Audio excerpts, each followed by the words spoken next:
Hello, everyone, and welcome to Lunch for the Soul. I'm Melissa Wilson. Welcome to the new set, too. You're about to get to see it the very first time, and it's going to be a really exciting day because I have two incredible guests with us today. I'm talking about Officer Novak on the couch with Sergeant Robert Oppermann. Welcome to Lunch for the Soul. Thanks for being here. Thank you for having us. You have a dramatic testimony to share about your colon cancer survival, and we're going to get to that. But I first of all want to welcome you from Houston Police Department. Well, thank you. And tell us about your fine young man next to you. Well, Officer Novak is my second canine partner that I've had in my career. I've had a long career, but then I went over to canine, I guess a little bit less than 10 years ago. And our dogs are amazing. You still learn from them all the time, the things that they're capable of doing. You never really stop learning, and they never stop wanting to learn and train with us every day. And he speaks or listens to, answers to check. All of our dogs come from Europe, so their commands are either in Dutch, Czech, or German generally. Well, let's talk about what brings you here to begin with, and maybe we'll have more time to talk about Officer Novak over there. You had an unbelievable journey to get to your colon cancer diagnosis. I'm going to call it miraculous that you're here through all you've been through. So we're so thankful to have you here. You were being an advocate for yourself. Let's start with that journey of what was going on with your cousin that made you say, you know what, I want to take even better care of myself. What was going on that prompted you to do that? Well, one of my cousins, we grew up together, very close, still see and talk to each other, all the time, and we both live here in town. And he had told me how he had an incident, had it taken care of. It was unrelated to colon, but just said, go get all your screenings, do it, everything over 50. So at my next physical, which I would go take one every year, the standard thing that we all go do. They weigh you, they look at you, tell you what you might need to do, a little bit different on your lab work, or work out more, get more rest, that type stuff. And so ended up, they're asking for a colonoscopy, and I was told that, COVID was just beginning, the lockdown was just starting. He said, well, this will last a short time, few weeks or something. We'll schedule you after that. Well, then, as we all know, it did not end. It went on for quite a while. So when I came back the next year, I said, hey, I know you did lab work, everything else. And he's, it's basically, oh, you look fine. Your numbers are good. You're in great health. And so then I'd asked about, one of the other advertised things that they. Like a blood test? That they test for. Yeah, and yeah. In this case, I'm not advertising for anything, but Of like course, a color of guard. course. I saw a commercial because everybody'd been locked down for a while. And I said, well, what about that? And then it came back positive. And then because of COVID, everything was stacked up for months. I think the wait list was really long. And they told there's a lot of false positives. Don't be overly concerned or awake at night worrying about anything. So I was not at all. So you just blew it off because you were told to. I just wait for the months to go by until the exam. And then when I was woken up and the procedure was over, I was still groggy and coming to. And this is 2 years after you'd been asking for a colonoscopy, Close, approximately? not quite, but Yeah. getting close, at least a year and a half. Because I was over 50. I was 53 by the time that they found it, so I was barely over 50 at the time. And I thought that was the age for all of the male exams, prostate, colon, and anything else. So thought, okay, I'm over 50. So I'll you finally get get that done. colonoscopy after all this time that you'd been asking for it, and you wake up and you see your wife's face, and that told you everything you needed to know that it wasn't good news. Yeah, I really thought it was a dream. And then I looked over and saw the look on her face, and I realized, no, I'm awake, and this is not a dream. This is real, because the look on her face was very intense. And She looked upset, to say the least. yeah, rightfully. Worried. Yeah. So at that point, did a doctor come in and give you a diagnosis? Well, he was the one waking me up. Okay. I heard him say something like, he's close, he's coming to, and he's kind of shaking me. And then he just said, matter-of-factly, which there's no good way to tell somebody, he just said something like, we're going to get on top of things very quickly, you have cancer. And that's when I thought, no, I'm dreaming. Yeah. You would hope it would be a dream, right? And Yeah. it wasn't just cancer. You find out that it was fairly advanced cancer. It was advanced enough that they were introducing me to a surgeon the very next day. I was at work, and he called, and I didn't know what the procedure was going to be, or when he said things were going to start taking place. And it took place quickly. Very quickly. They basically said, you're not on any medicines or anything else, so we're going to be able to get after this right away. And I think a lot of people know what stage 4 cancer is. We see that a lot. You were just one stage below that. Yeah, they told me 3C? it was stage 3C. I really did not know what all the stages are. And then you're reading up on it very quickly. And explain what you learned from what 3C is. so stage 3C is almost stage 4. It's outside the walls. It is advanced. It's just not on a vital organ. And that meant a lot of chemotherapy, radiation, serious surgery.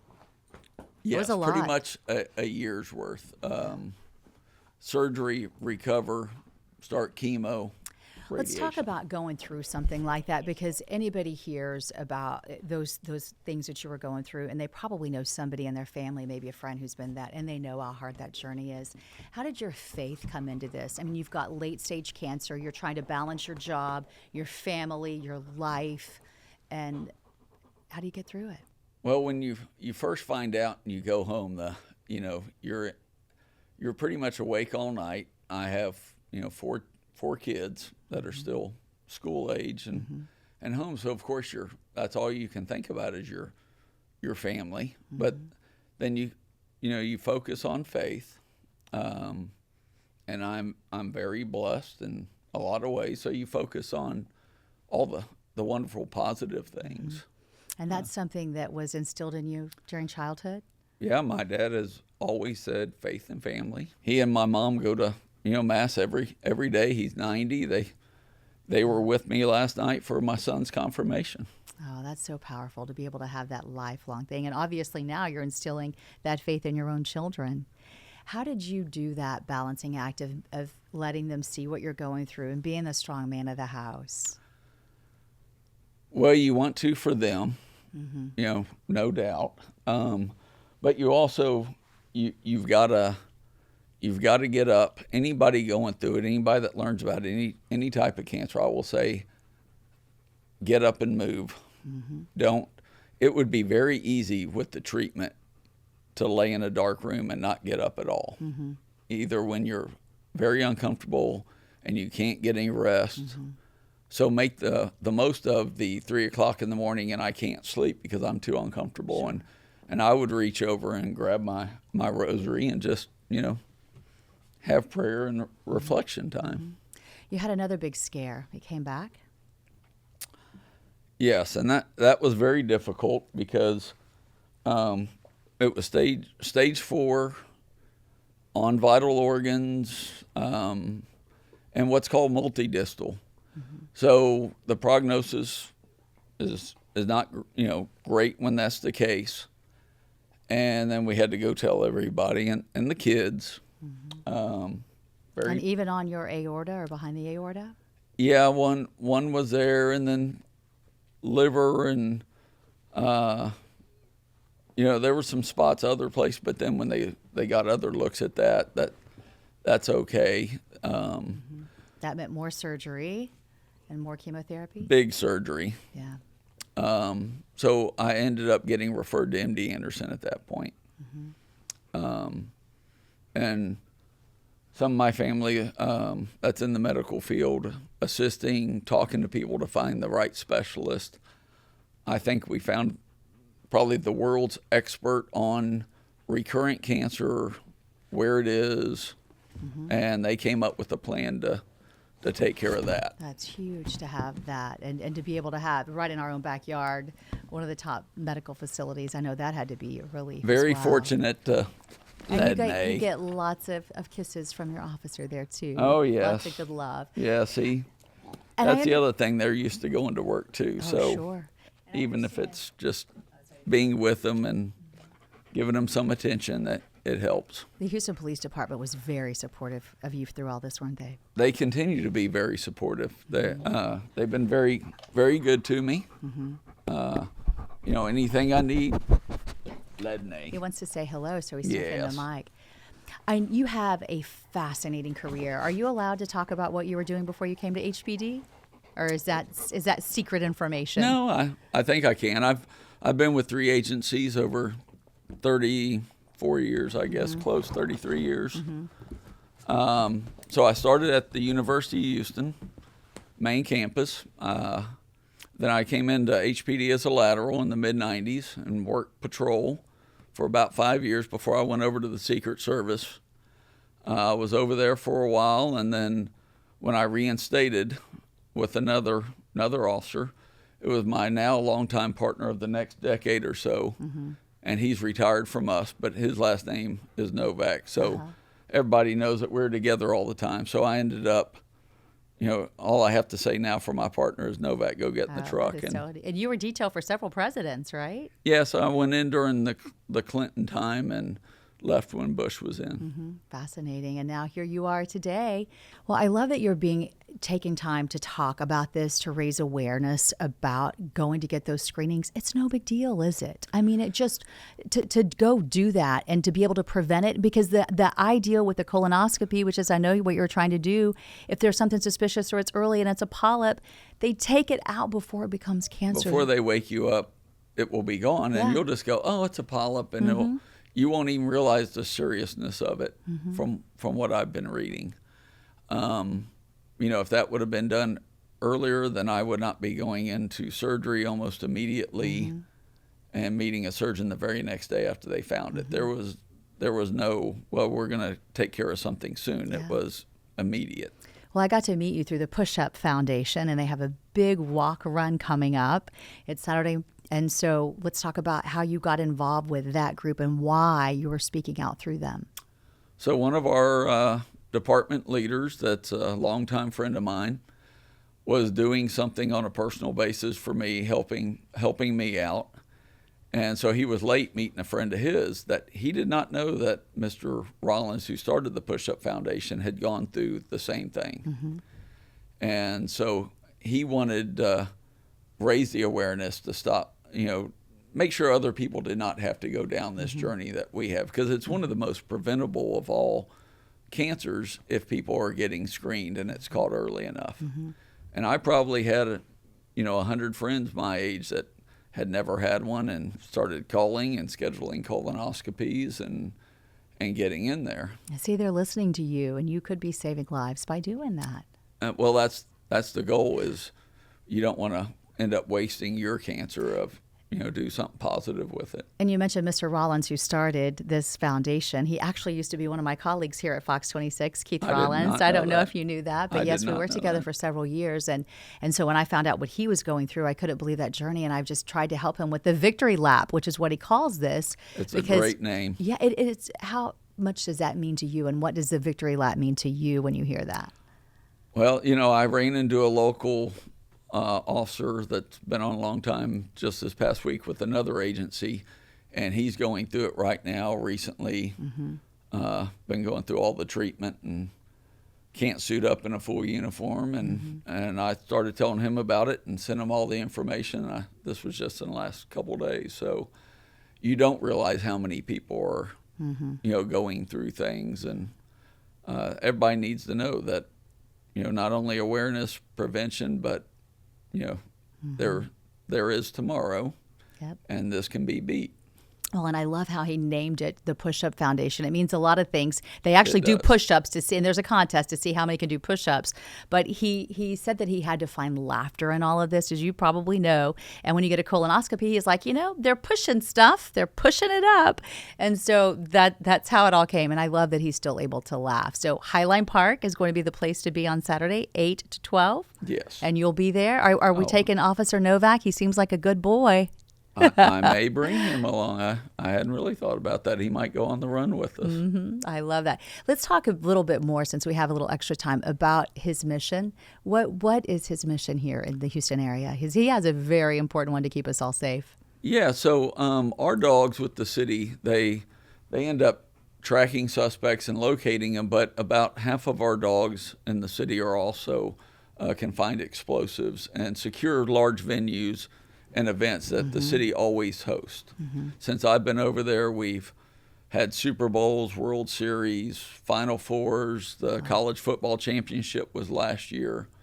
So our dogs, and we'll be the host city, coming up for World Cup events, future Republican National Convention. So our dogs play a big role in securing that and welcoming a bunch of attendees to our city. Well, it's incredible just to see your relationship with him. And I was fascinating to see how we have a very long haul. As you know, here at Fox 26, it just goes on forever. And he checked out every room. And I felt like he was making sure everything was safe for you. And he didn't want to pass it until he checked it out and made sure that everything smelled okay before you came in here. I mean, it felt like he was really making sure he has a very good sense of what's going on in the station. Yes, he does. They're very protective by nature.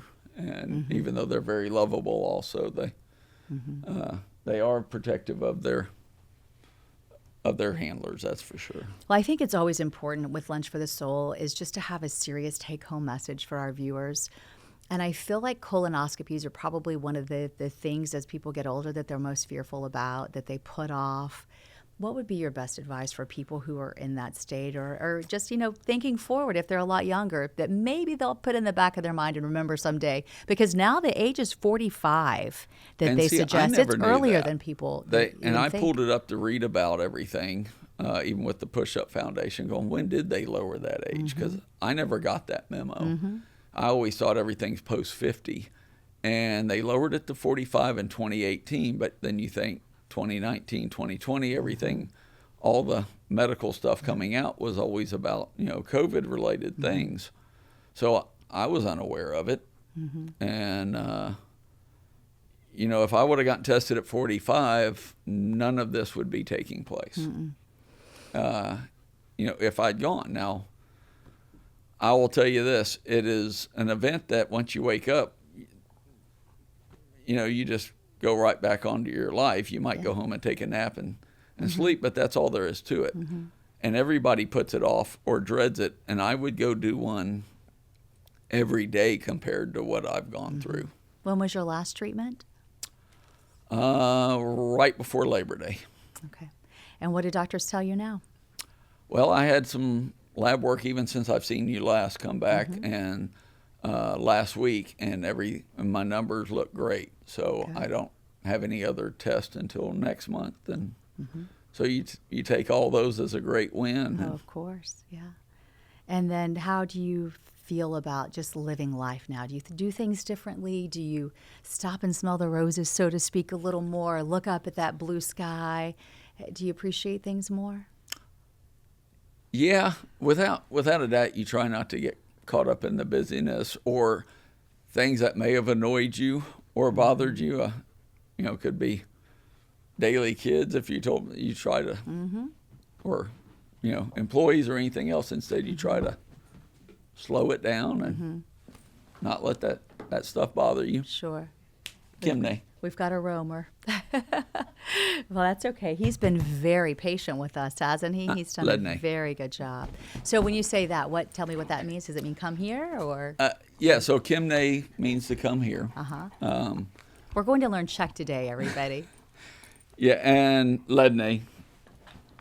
And Ledney is his lay down command. Okay. Well, he did very well, and he loves his toy, doesn't he? He's been in the studio he? For well over an hour. Yes, so he's after a while, he's ready going to go get bored home. and want to move around and go play. I think he's done remarkably well. Before we let you go, I just want to talk to you more about your kiddos, because I think that's so important to realize how they've worked through it. Do you all pray together, or how do you help them when they get scared about Dad? Because I know you're a highlight of their life. Yeah, so that was a very tough thing when you got to look at your children and watch them break down when you give them bad news. Very tough. So you just try to be there for them and give them love, and they're there for you, I'm sure, right? Oh, yeah, absolutely. Yeah. How about your wife? How does she work through it? I've been very supportive. Have to take me to so many appointments and trips everywhere, very, very tough. And the department, when I was still getting treatment, had also sent out an email thing, and there was an axe retreat on an email. And I was like, oh, my sister was with me at the time, and I said, oh, I need to circle back on this when I get back to work. And I came back a week or two after finishing treatment, around time of Labor Day, and I forgot all about it. And then she called me one day in October, and she said, did you ever, look into signing up for that axe retreat that's in December? And I had not. I forgot all about it, and I signed up. And then two very good friends of mine signed up and went with me. They're both retired, and it was out in Bernie in the hill country. And later my entire family was there with me. Yeah. And so it was very meaningful, I'm sure. Very meaningful. Right? Yeah, just moments like that will mean so much to you. And then I was interested the first time, we didn't talk too much about it, but how you talked to me with HPD, how they said you can have all the time you want, and if we need to borrow time, you can do that. Tell me a little bit more about how they worked with you with your schedule to make sure you had everything you needed to heal. Well, everybody said, whatever you need, don't worry about it. And then the union will get with the city if somebody runs out of time, which I haven't. I was able to take off, and I could have stayed off longer, but it really helps I bet. to get up and come in, even if you're taking it easy and doing administrative work instead of the physical aspects of the job that I was used to, just to get stronger. And some days it's tough to get up and get out the door. Of course, yeah. So I was off about 6.5 months, but even when I was in the hospital the first time, one of our former union presidents, longtime friend of mine for decades, had called and said, stay active, stay on the department, and we'll help you out with anything that you need. And that is if huge. you ran out of time, we'll get some donated. Other officers can donate in 4 hour to 8 hour blocks increments of their built up time. And it obviously a large agency, we have it happen all the time. Sure. That is an amazing thing. I've never heard of a process like that. That's why I thought it was so fascinating and so giving, and obviously shows how much you mean to people at the department for them to be willing to, even though they didn't have to, be willing to share their own time off just to make sure that you're okay. That's a good support system you got going on there. It is. It was really the last thing I was even thinking about at the time was work and time or anything else. But they've seen it all. These things over the years, and so they knew. Yeah. Is there anything now you enjoy more than you did before you were diagnosed? I enjoy every single day, and yeah, waking up and seeing the start of a day. I don't care if it's cold, sunny, or gloomy. I'm glad to see the day begin. So when we have all these cold times in Houston and we're all complaining, you're like, forget about it. We're here. We're alive, right? It doesn't matter. Put on a coat. Put on a coat, and he's always willing to get up and go play. Even on the snowy days when there's 3 or 4 inches, he's sliding out there in the field to go get his toy and go to work. They're very happy to go to work. Oh, that is so fun. Well, I want to invite everybody to join you and hopefully Officer Novak for the big walk. It's going to be really exciting. Are you going to walk or jog? What are your thoughts for this? I could do either, I think. Really? So you're up for it, just whatever the mood I tried it out pulls. Recently. Yeah, and you're going to have a lot of family and friends there to support you. Absolutely. I expect a pretty big turnout. Everybody's going to be doing the victory lap with you. Well, again, a 5K Highline Park, 8 to 12 for the Push Up Foundation. Thank you for being here. Thank you for sharing your remarkable journey. I want to make sure I wrote it down so I don't mess it up for you, that everybody knows pushupfoundationhouston.org is that website that you can go to if you want to find out more about what they do. Just really on the ground, boots to the ground organization doing everything they can to try to make sure people are getting those screenings. 45 years old, it's so much younger than many people realize. Go get that colonoscopy. If you're younger than that, put it on your calendar in 10 years. Make sure a timer goes off and don't miss it. It's so important to do. It's a super simple procedure that could absolutely change your life, or at least prevent you from having to undergo years of therapy. It is an Honored to have you here, Sergeant. Thanks for sharing a very personal journey. Well, thank you for helping us get the awareness out there. Thank you for having your precious officer here be such a good boy. He did so good. Yes, you, buddy. He was great. I can see how much he adores that toy.